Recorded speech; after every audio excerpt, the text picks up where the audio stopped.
Still here, still breathing, still listening, then you've survived a world that's been trying to turn you into a quiet little paycheck with a pulse. And today, the air feels different, doesn't it? Like something snapped, like the room got colder, like somebody important just realized the curtains aren't as thick as they thought. Because the Epstein files, whatever you believe they contain, whatever you think they prove, did something bigger than names on paper. They changed the vibe. They changed the math. They made regular people look up and go, wait, so that's how it works. And when that happens, when the crowd starts connecting dots, the people who live off your confusion start sweating through their expensive shirts. You want to know what happens when trust collapses? The powerful don't suddenly become honest. They become strategic. They become quiet. They become curious about you. Not in a sweet way. In a how do we keep the lid on kind of way. So now billionaires are studying your mind. Not because they care about your mental health. Not because they want you to heal. They're studying you the way a hunter studies tracks in the mud. They're studying your patterns, your triggers, your scrolling habits, your late-night thoughts, your fears, your cravings, your loneliness. They're studying what makes you angry, and what makes you tired, and what makes you give up, because they learn something terrifying. You are not dumb, you are just distracted, and when you're not distracted, you're dangerous. See, the files moment didn't just shake headlines. It shook the spell. It reminded people that money doesn't just buy cars and mansions. Money buys silence. Money buys forgetting. Money buys permission. And once you've seen that with your own eyes, once you've felt it in your chest, your brain doesn't go back to sleep the same way. So what do? They don't just hire lawyers and PR teams. They hire psychologists, behavior experts, attention engineers, people who understand how a human being breaks, people who understand how a human being can be guided without ever touching them.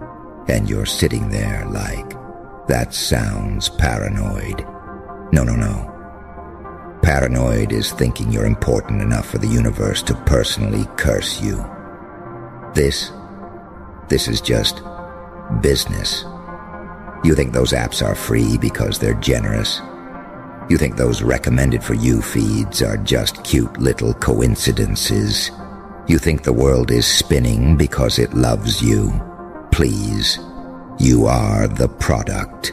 Your attention is the oil. Your emotions are the currency. And after the Epstein files shifted the public mood, after people started doubting the shiny masks, guess what the richest people on the planet feared the most? Not lawsuits, not bad press, not even prison. They feared a population that stops believing the stories. Because once people stop believing the stories, they start asking better questions. They start organizing. They start refusing. They start saying, no, I'm not playing this game anymore. And that's the nightmare scenario. Not that you'll riot. No. Riots are loud and messy and easy to point at and label. What they fear is you becoming calm. They fear you becoming clear. They fear you waking up and realizing the most terrifying sentence in the world is, I don't need you. That's it. That sentence collapses entire empires. So let me talk to you like someone who actually respects you. You felt it, haven't you?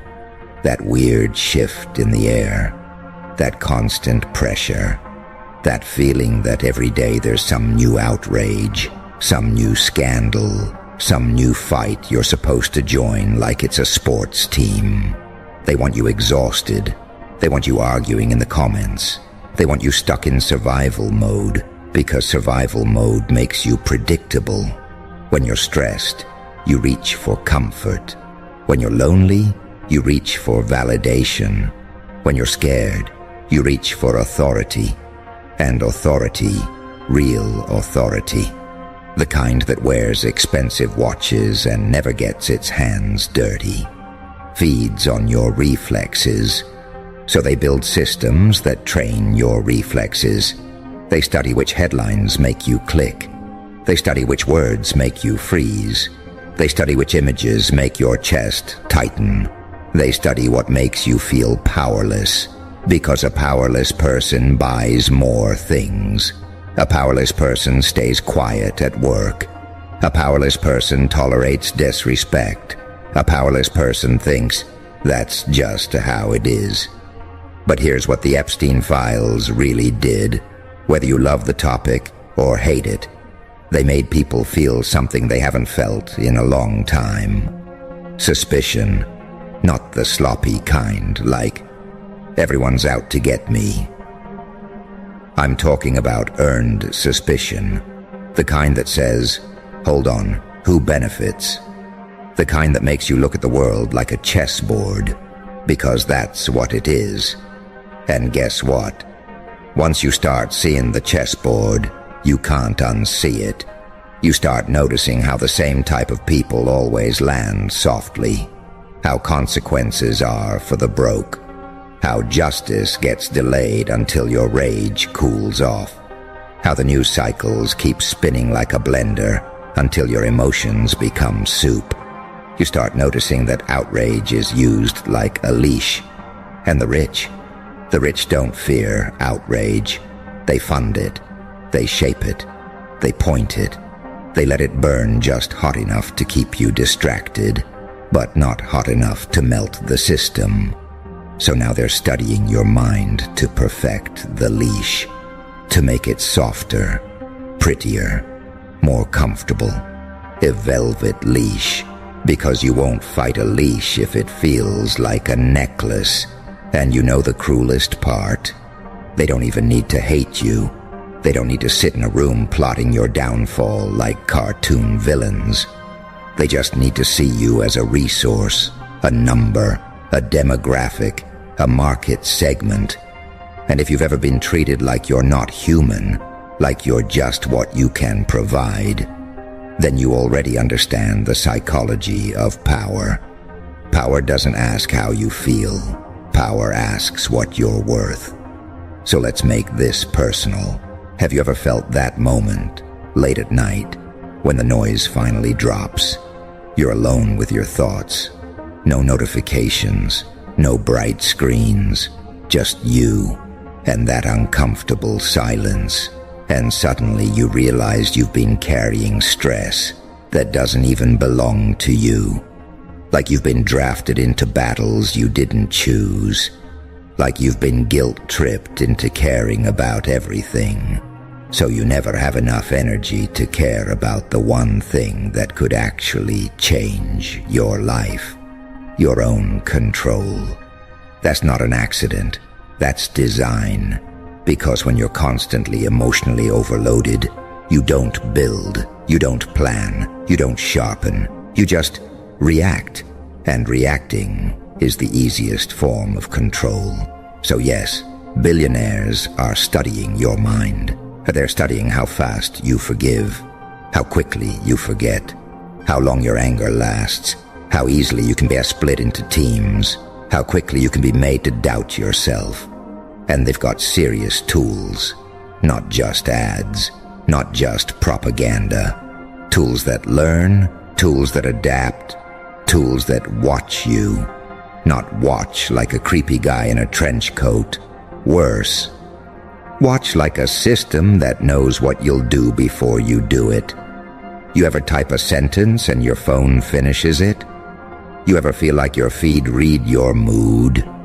You ever talk about something and suddenly it appears on your screen like the universe is mocking you? That's not magic. That's pattern recognition. On you. And if that makes you feel sick, good. You're awake. Because the worst thing you can do is pretend you're not being influenced. The strongest people in the world aren't the ones who never get manipulated. They're the ones who can feel it happening and still choose their own move. So here's the real question. What if the Epstein files changed everything isn't about gossip? What if it's about a crack in the belief system? What if it's about people realizing that elite doesn't mean better? It just means protected. And when people realize protection can be purchased, they stop worshiping. They stop bowing.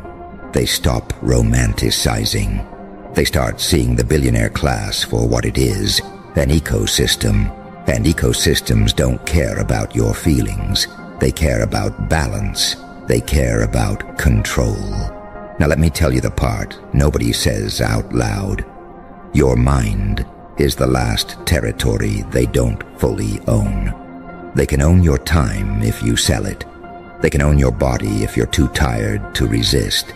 They can own your choices if you never learn how your choices are being shaped. But your mind, your actual inner world, your values, your standards, your self-respect, that's the part they can't buy outright. So they study it. They try to hack it. They try to bend it. They try to make you feel small. Because a small person is easy to manage. A small person asks for permission. A small person apologizes for existing. A small person sees injustice and goes, well, what can I do? But you're not small. You've just been trained to shrink. Every time you were told to be realistic. Every time you were punished for speaking up. Every time you watched someone get rewarded for lying. Every time you told yourself, it's not worth it. That's conditioning. And the rich pay top dollar to refine conditioning. They buy the science of it. They buy the language of it. They buy the therapists and the consultants and the wellness gurus who tell you to breathe deeply while your life gets siphoned away. So let me give you something real, something you can use, because if they're studying your mind, you better start studying it too. Not like some self-help cliche, like warfare, like survival, like freedom. First thing, recognize the emotional bait. Because they don't control you with facts. They control you with feeling. They don't need you to believe a story is true. They just need the story to make you feel something strong enough that you stop thinking. Rage, fear, shame, hopelessness. That little spike in your chest that makes you click, share, scream, spiral. That spike, that's the leash tightening. So when you feel it, when you feel that spike, pause. Not because you're weak, because you're smart, because you're not giving your nervous system away for free. Second, watch for the helpless loop. The system loves a person who says, nothing matters, because then you don't vote with your choices. You don't build skills. You don't save money. You don't set boundaries. You don't leave toxic jobs. You don't leave toxic people. You just cope. And coping is profitable. Coping sells subscriptions. Coping sells addictions. Coping sells distractions. Coping sells comfort you can't afford. So when your brain starts whispering, what's the point? That's not your voice. That's programming. Third, take your attention back, like it's your oxygen. Because it is. Attention is life. Where you put your attention becomes your reality. So if your attention is constantly hijacked, your reality becomes chaos. And chaos is where they win. Because chaos makes you beg for someone to fix it. And the same people who benefit from the chaos show up as the fixers. It's a perfect scam. They light the fire, then sell you the water. Now I can already hear you. You're thinking, okay, Joker, what do I do? What do I actually do? Good. That's the right question. Because awareness without action is just anxiety with better vocabulary. Here's what you do. You become ungovernable in the small ways first. You stop reacting instantly. You stop giving emotional labor to strangers online. You stop donating your energy to outrage that never turns into change. You stop letting algorithms decide what you care about. You decide, you choose, you draw a line, you say no, not today, and then you do it again tomorrow. Because discipline is the real flex, not motivation. Motivation is a spark. Discipline is a blade. And if you want to scare billionaires, you become the kind of person who can't be steered. The kind of person who can't be bought with comfort. The kind of person who can't be silenced with shame. The kind of person who can't be distracted with noise. Because when you become that person, something happens. You start noticing your life opening up. You start noticing your mind gets quieter. You start noticing you can hear yourself again. And once you can hear yourself, you can rebuild your standards, your boundaries, your ambition, your patience, your grit. And then you become the thing they can't model. You become the variable they can't predict. And that is what terrifies them, not your anger. Anger burns out. They can wait out anger. They can redirect anger. They can monetize anger. What terrifies them is your clarity. Because clarity creates consistency. Consistency creates results. Results create independence. And independence makes you immune to the tricks. Let's get darker. Because you and I both know the world isn't a Disney movie. There are people with power who will never face consequences. There are systems that protect themselves. There are networks that close ranks. There are headlines that disappear. There are stories that get buried, and the average person looks at that and thinks, so it's hopeless. No, that's exactly what they want you to think, because hopeless people don't train. Hopeless people don't learn. Hopeless people don't build communities.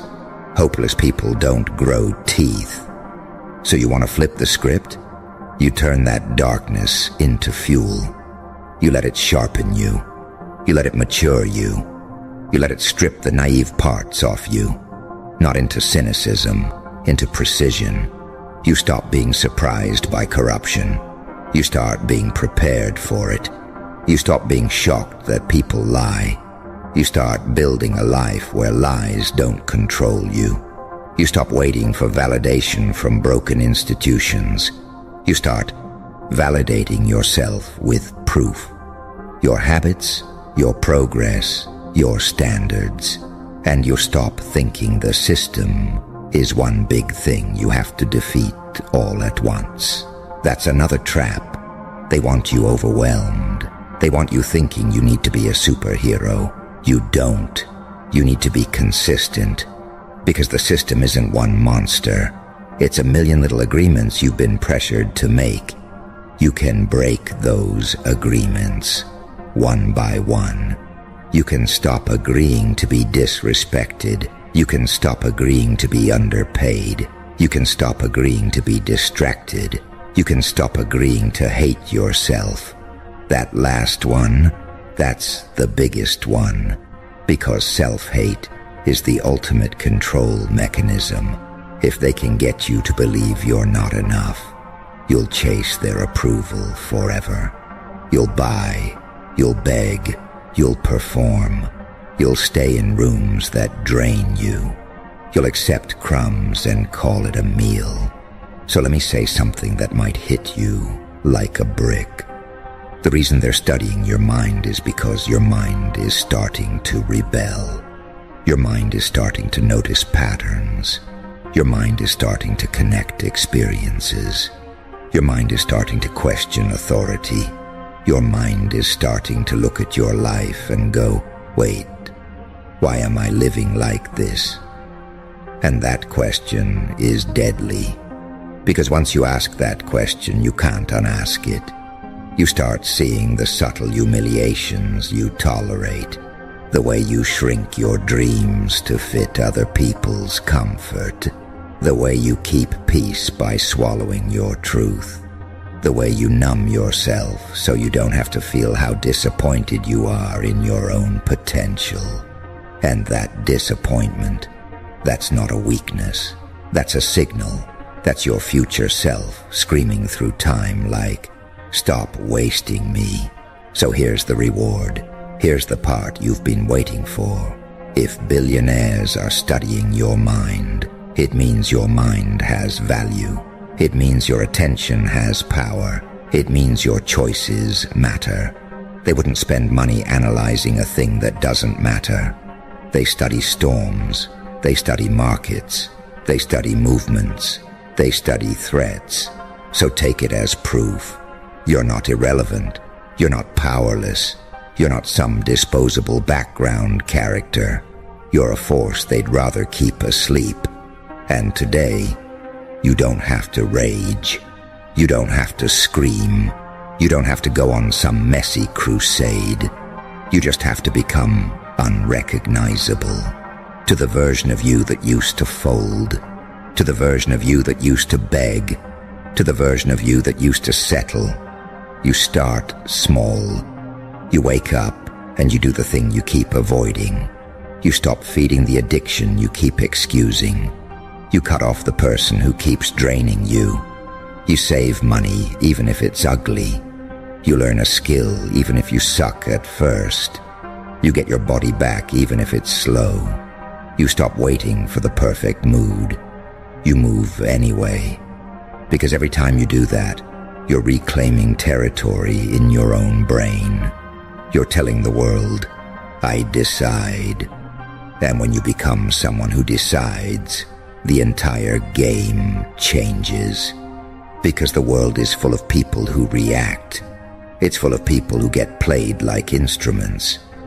But a person who decides, a person who can sit in discomfort without running back to distraction, a person who can take an insult without collapsing, a person who can hear bad news without spiraling into helplessness. That person becomes a problem for anybody trying to control populations. And you don't have to be special to become that person. You just have to be done. Done with the lies. Done with the excuses. Done with the numbness. Done with the version of you that keeps forgiving what keeps destroying you. Now listen close, because this next part is where people get uncomfortable. They're studying your mind, yes, but they're also counting on you to keep betraying yourself. They're counting on you to choose comfort over growth. They're counting on you to choose distraction over discipline. They're counting on you to choose short-term relief over long-term freedom. And you've been doing it, haven't you? Not because you're weak, because you're human, because life is heavy, because pain stacks up, because nobody taught you how to carry it without breaking. So let me teach you something real. Pain doesn't disappear when you ignore it. It gets smarter. It shows up in your habits. It shows up in your relationships. It shows up in your bank account. It shows up in your posture. It shows up in your eyes. So when you start doing the work, when you start taking your mind back, you're going to feel things you've been dodging. You're going to feel grief. You're going to feel anger. You're going to feel the shame you swallowed. You're going to feel the heartbreak you pretended didn't matter. And you're going to want to run back to the old distractions. That's the test. That's the moment where you either become free or you stay programmable. So when you feel the discomfort rising, don't panic. Smile. Because discomfort is evidence you're leaving the cage. And cages don't open quietly. They creak. They fight. They pull at you. They whisper, "Come back. It's easier." But easier is how they keep you. So you hold the line. You breathe. You let the feeling pass through without turning it into a decision. because feelings are weather. They are not commands. And the moment you stop obeying every feeling you have, you become terrifyingly powerful. That's when your mind becomes yours again. That's when you start seeing opportunities you couldn't see before. That's when you start building a life that doesn't depend on someone else's approval.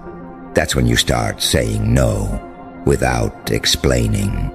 That's when you start walking away without begging to be understood. That's when you start choosing